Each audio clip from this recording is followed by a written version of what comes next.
It's your weekly sports therapy session. It's called KCIM Sports Rewind, and we've got Sports Director Jeff Blankman, Assistant Sports Director Casey Miner standing by for all of the intelligent conversation. He does lead. He is the one that leads that, right? Casey? Yeah, totally.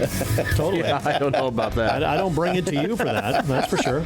I know my spot. Mine's I'm the traffic cop. I direct it to the people who should know. Yes. That's why Casey is getting all the airtime today. Yes, hey, I'm perfectly fine. All right. So, college football this past weekend, I had a pretty good weekend. How was your guys's?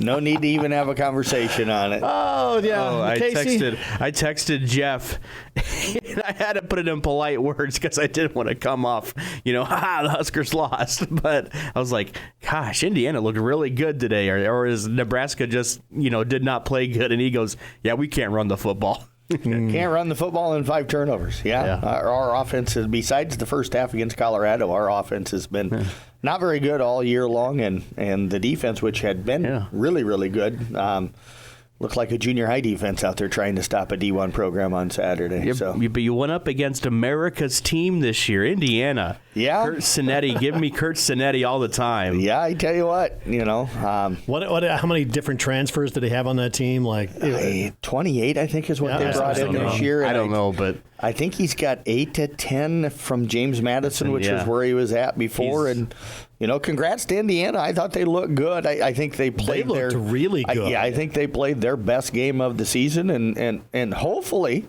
I'm hoping, word I can't say on the air, that I'm hoping that's by far the worst game we play all year. The only thing that scares me is we go to Ohio State this coming Saturday, so it could get worse before it maybe gets better. All right, well, speaking of that, Texas and Iowa, how'd they do this weekend, Casey? I don't think I saw the scores. Yeah, both of them lost. I knew that, actually. Iowa tried to come back late, but they still got really bad quarterback issues. I will say this. I turned my phone on silent Saturday fairly quickly and put it in my bedroom, and I didn't look at it till late afternoon, early evening. I can't remember exactly what time you texted, but I didn't pay any attention to it because the phone was just nonstop.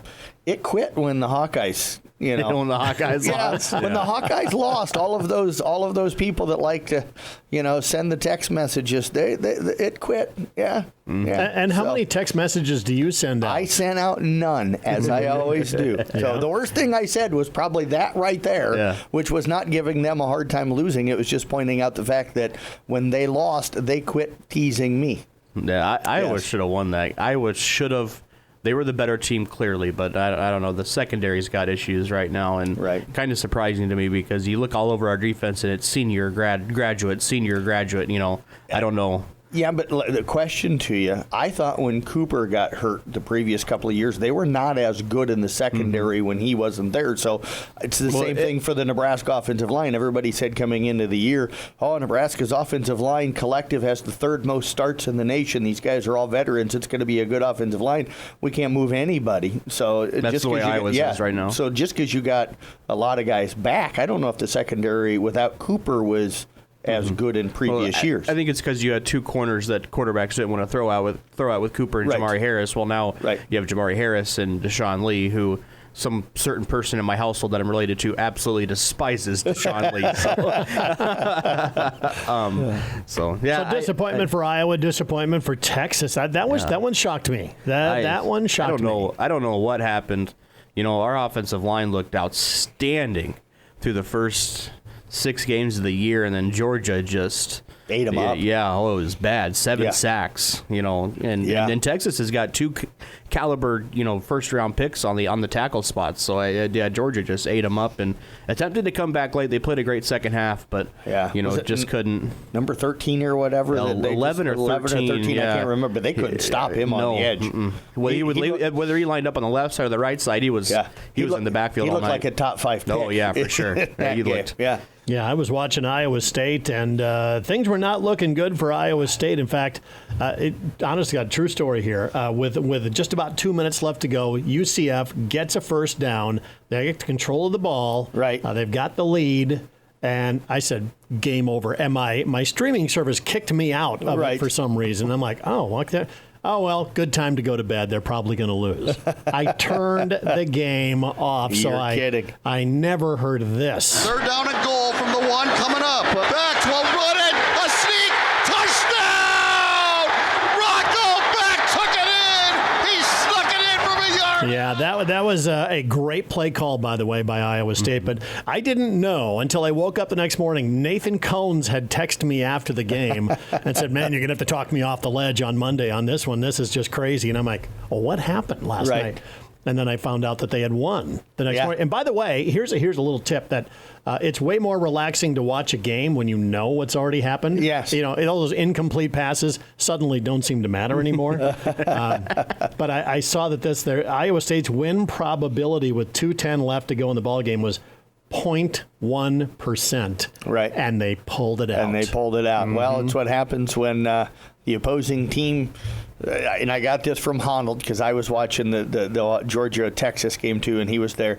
They had one safety and weren't protecting the boundaries. They made it really easy for Iowa State to march right down the field. And then there was the late pass interference call, which was a legit call. But they made it really easy for Iowa State to march down the field and get in position to be able to win that football game. So that running back for UCF, that dude was awesome. Yes. R.J. Harris, I think was his name or something. And the other thing, I watched this thing that a buddy of mine sent me that's a diehard Iowa State fan about the adjustments that Iowa State made defensively against the running game in the second half after giving up a touchdown to give up the 35th point or whatever, or the 28th. And I thought to myself, I understand what they're trying to say in this, but they were talking about how Central Florida was using a lot of window dressing, which was motion to confuse the Iowa State secondary and the linebackers. And then you watch that last series, which they sent me in the text, in the video that they sent me, and I'm like, they didn't use any window dressing. They quit sending guys in motion, and no wonder the linebackers weren't flowing with the guy. There's no motion. I mean, you changed your offense that had been working, and you went to this. We're just going to hand it straight up the middle, and you know that, and we're not going to give you anything that's going to get. I think I'm not taking anything away from Iowa State. I want them in the playoffs really, really bad. You don't know how bad I want Iowa State in the playoffs this year, but. I think Central Florida lost that game as much as Iowa State went on to win it. They couldn't throw the football either. Completely agree with that one. Yeah, so here's a question for you. How many wins does Iowa State get on the year? They got 5 games left. Yep. They have Texas Tech, Cincinnati, K-State at home. They go on the road to Kansas and Utah. So potentially 12-0. What's the win total? I think 10.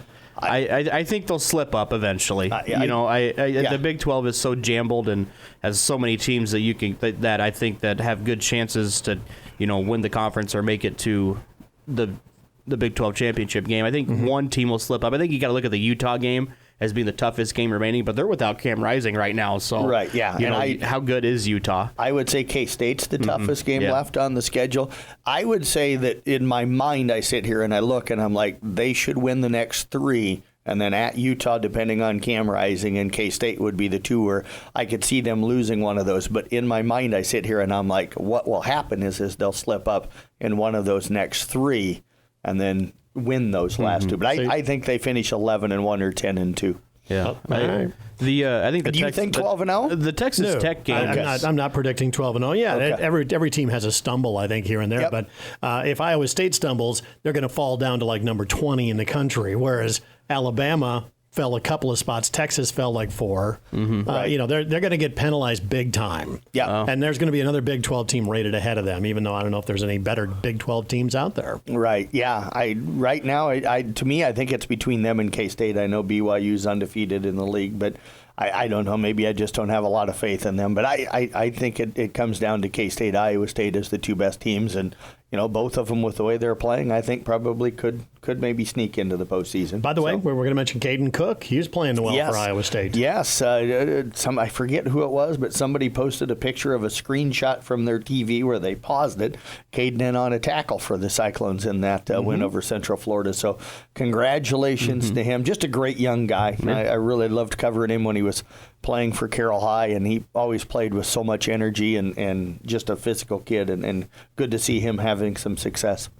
All right, so we'll skip the trivia question probably for this week because we got to get on to so many other things here, or if we have time at the end, we'll throw it in then. But let's talk about boys state golf. this kind of leading things off. We expected they were going to move to the fall. Yes. Everything was going to move to the fall, the golf and that. But now the boys have said, maybe not.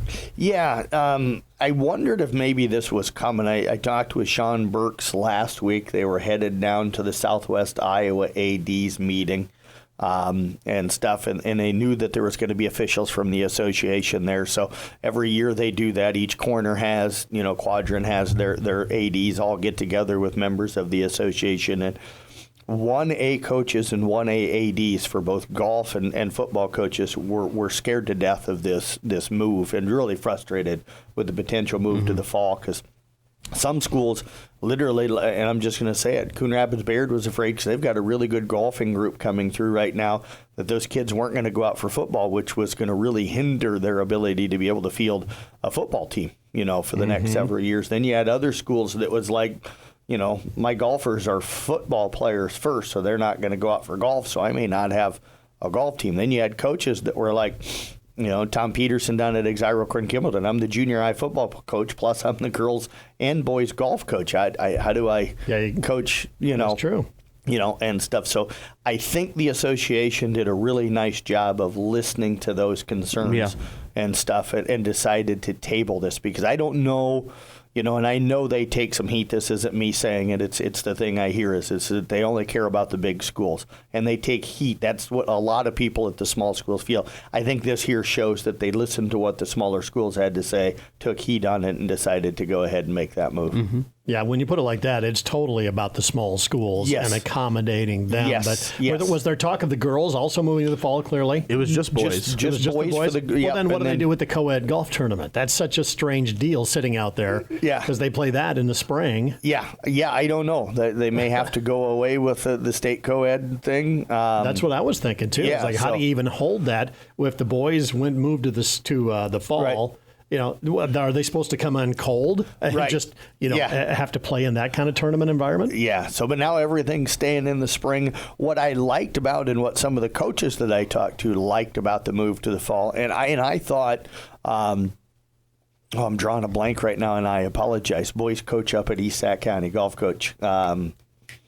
Drawing a blank. Todd Bontrager. No, that's basketball. Okay. And I apologize. But anyways, he came up with a great idea last spring when I was talking to him. He said, he says, if they want to move golf for the smaller schools to the fall, he goes, our kids are out golfing all summer. We don't need to come in and have 2 weeks of practice before we have a meet.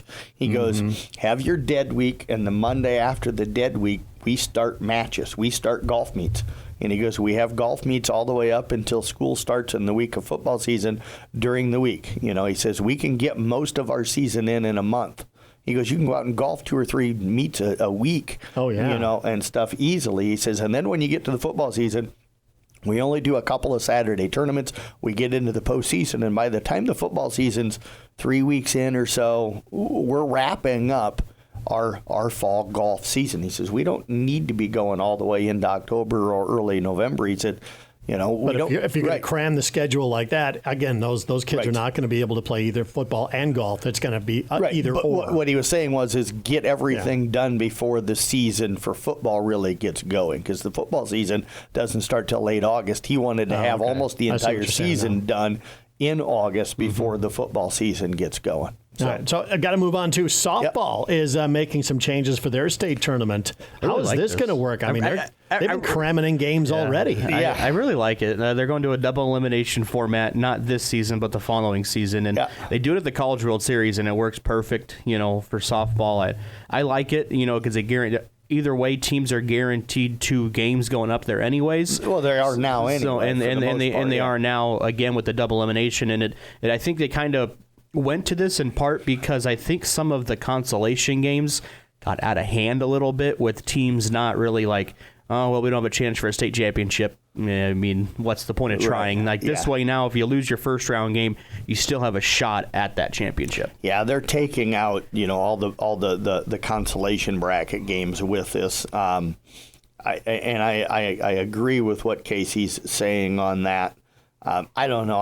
I'm still that guy that believes that when you get to the state level, I don't care if you're the favorite. If you can't win your first game, you shouldn't be able to win state. And then the bad thing to me on how they set it up was If you lose in the first round, you have a chance to come back and still win state. Okay, that's fine.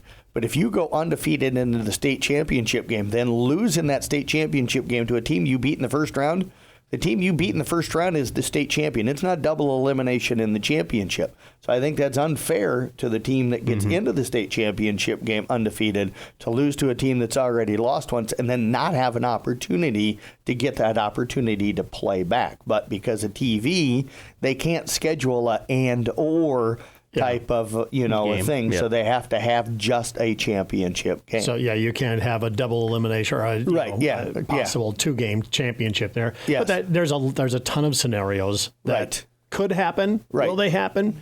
Probably not. That one will happen at some point. That one will happen at some point to the team that's undefeated in the championship. And that's going to happen, and it's going to get fans upset about it. Yep, absolutely. How are they going to fit in all these games up there, though? It's no different than it'll be the same amount of games that they do now with all of the consolation brackets. Plus, there's 12 different fields up there. 5 different fields up there that they play on. Yeah, so you won't ever. Not all the games will be played on the main fields. So if they don't get rained out for a day. Yep. Yeah. So that could be I've got mixed emotions. I literally had a softball coach reach out to me and say the only reason why they're doing this is because fans quit going to the consolation games once you lose in the early rounds. So if you lose in the semis, there's hardly anybody there for a championship game. But if you still have a chance to play to get into the championship game, it's about ticket revenue because they want more people to be coming back. So they're getting rid of the games that nobody goes to, and they're going to make games that they think people will come to because they want the revenue. All right, state qualifying cross country. Coming up on Wednesday for Kemper. They run over at Gilbert, which is actually held at the Iowa State course there in Ames. And then we've got all the rest of the teams running on Thursday. And I know that we've got a batch of them in 1A that are headed down to ACGC. You got Arweva, the boys from Ottoman, because they don't have a girls team. ICAM Manning and the South Central Calhoun girls go to ACGC. And then ESAC goes to Unity Christian. And then the South Central Calhoun boys go to Red Oak.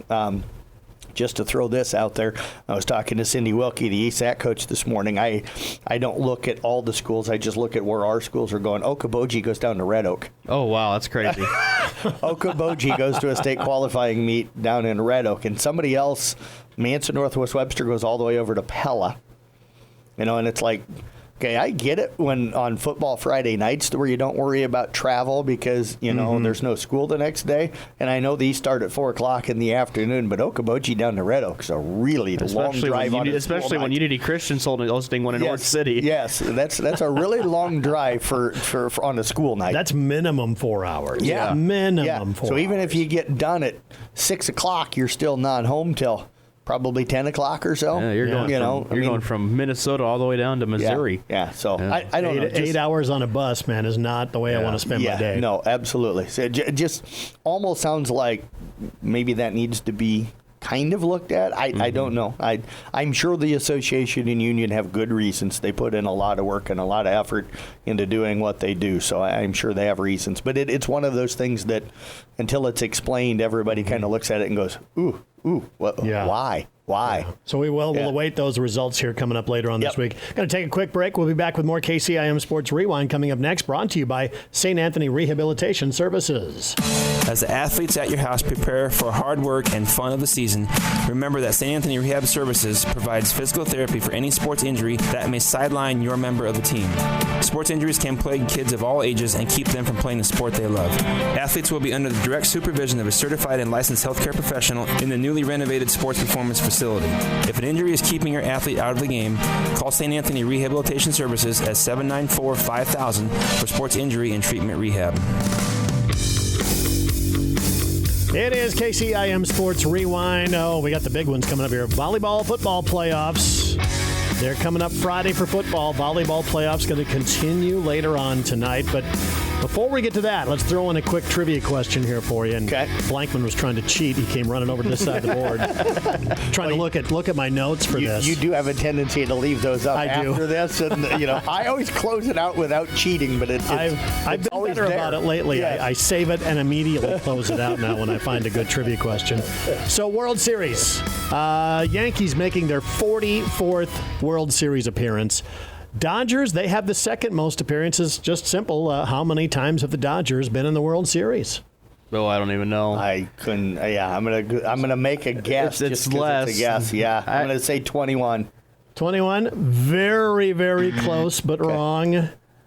Go up one. Okay. 22. There you go. 22. 44 for the Yankees, 22 times for the Angels. Cardinals clearly have to be, second? Boston, Yeah, probably. I Probably would number think 4. so. That yeah. The A's, I think, were number 5. Really? Yeah. Okay. Well, they had that run in the. They're taking all that tradition to Las Vegas now. Yes. Or actually to Sacramento first. Yeah, to Sacramento first, and then I noticed eventually down to Las Vegas. Yeah, They had a clear area on the Strip just to put the stadium. I saw that they had to tear down one of the casinos down there. Yeah. The Tropicana, I think it was, that they tore all that down. So, all right, let's talk to volleyball playoffs. Big games coming up tonight. Both Carroll and Kemper at home tonight in this round of the playoffs. Yeah, I think Kemper should be heavy favorites. Beat Harlan. They just had beaten Harlan. Sometimes it's hard to beat a team twice, but I think Kemper's the better team there, and I think if they go out and play and stay focused, I think they should be fine. The Carroll-Denison game should be really good. I did the one over at Denison/Schleswig earlier this year. 5 sets, if I remember. It was a 5-setter, and would not be surprised that, I think Carroll's going to be looking for a little revenge, even though they won earlier this year. Denison/Schleswig knocked them out of the postseason a year ago on their home court. So I think Carroll will come out pretty focused. But that one has the potential to be a pretty good match. I think it should be a pretty good match, just based off of how they played earlier in the year. And Carroll's playing really good right now. Picked up a couple conference wins towards the end of the season. Yep. Have played good in some tournaments, so I think Carroll might be the better team coming into tonight's match, and it's going to be at home. And as you mentioned, Denison beat them last year at home in a game that Carroll should have won, so I think Carroll's going to be a little hungry tonight. Not just not facing a Raccoon River team is going to be a different mindset for the Tigers. Yeah, and they are different, it seems like, when they play outside of the conference. Yeah, I think that's for almost all sports on the girls' side of things especially. And I think a lot of that stems from just how good girls basketball and girls softball is in the conference, that it's tough to beat those teams, and it kind of trails maybe into some of the other sports. And that Kemper-Harlan matchup, that used to be one of the premier matchups in the Hawkeye 10. Yes. Now it's more Lewis Central. It's more Red Oak has come on. Yeah, Glenwood, Red Oak, Clarinda's. So that one's kind of lost it, but Kemper's still clearly the favorite in that one. Yeah. Clarinda's come on, and they're ranked now, and they're a team that Kemper could see in the regional final if they both get there. And yeah, it's weird. Harlan had such a great run. You think not that many years ago they won like 3 state championships in a row and stuff. And then they had the young lady, I'm drawing a blank on her. I'm having a terrible time with names today, but she went up and played at Iowa State and was a 4-year starter up there. And you want me to make an appointment for you? Yes, please. But they've certainly slipped, and that doesn't mean they're going to be down for long, but they're not where they were 8-10 years ago. Are they good enough to win if they play really well and Kemper has an off night? Do you think that's possible? I think if Kemper has an off night and Harlan plays their best match of the year, I think there's the possibility that Harlan could win. And that's not at me trying to be hard on Harlan. I just think that Kemper team's a state team. I just think that Kemper team's really, really good. And I think if they go out and play the way they're capable, they should win. And if they're good enough that they have to play not very well for some teams to be able to get them. Yeah. Is the state tournament good enough for the Kemper Knights, or do they have to make the championship game? No, I think making state, would be that's where they should be. No guarantee that they're going to be there.